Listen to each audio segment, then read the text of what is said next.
Я бы что хотел сказать? Я бы хотел сказать, чтобы вы просто показали, насколько вы нас поддерживаете. Просто продемонстрируем. Мы каждую фамилию того, кто нас поддержал, мы будем каждый день, здесь вот будут работать журналисты, те, которые действительно, которым не все равно.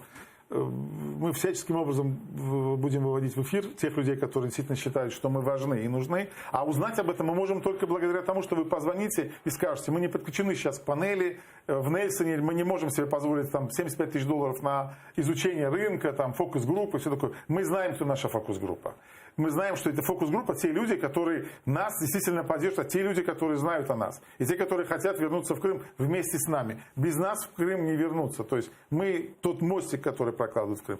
Я бы хотел, чтобы вот сейчас вот журналисты, чтобы все тоже слышали, что мы будем каждую фамилию, даже человека, который 1 гривну нам перечислил, будем говорить и будем благодарить его. Обязательно на каждых эфирах будем говорить.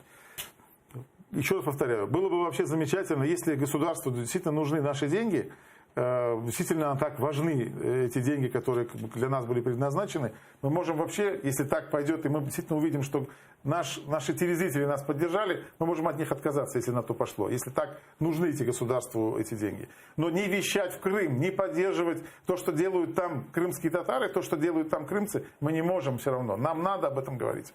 Нам нельзя, чтобы затухал вот этот костер, тот, который горит в каждом сердце крымского татарина, что Украина материковая вернется в Крым. Наджия Аметова приехала, говорит, водитель, который перевозил ее, услышал, что она говорит там с одним из бывшим сотрудником АТР о том, что передать 2000, бабушка этого сотрудника передала, не буду говорить сейчас фамилию, хочет передать через Наджия. Наджия Аметова, это Казимага, дочка, она у нас работает. Водитель слышит разговор, он ее пересаживает, говорит, а можно, чтобы вперед сели? Она села вперед, он не говорит потихонечку. Вы, говорит, вот эти 200 рублей возьмите, передайте на телеканал ТР.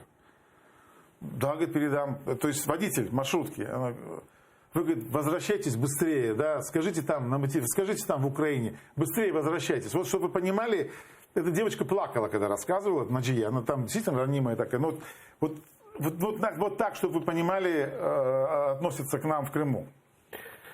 Да, и это действительно, мне трудно разговаривать с людьми из Крыма сейчас. Я им говорю, подождите, это все какое-то такое, Мы бы могли вообще, да, сейчас перебью, мы вообще могли отказаться просто тем людям, которые здесь работают, в том числе с материковой Украины, а крымских татар, которые приехали, в любом случае нам надо платить аренду.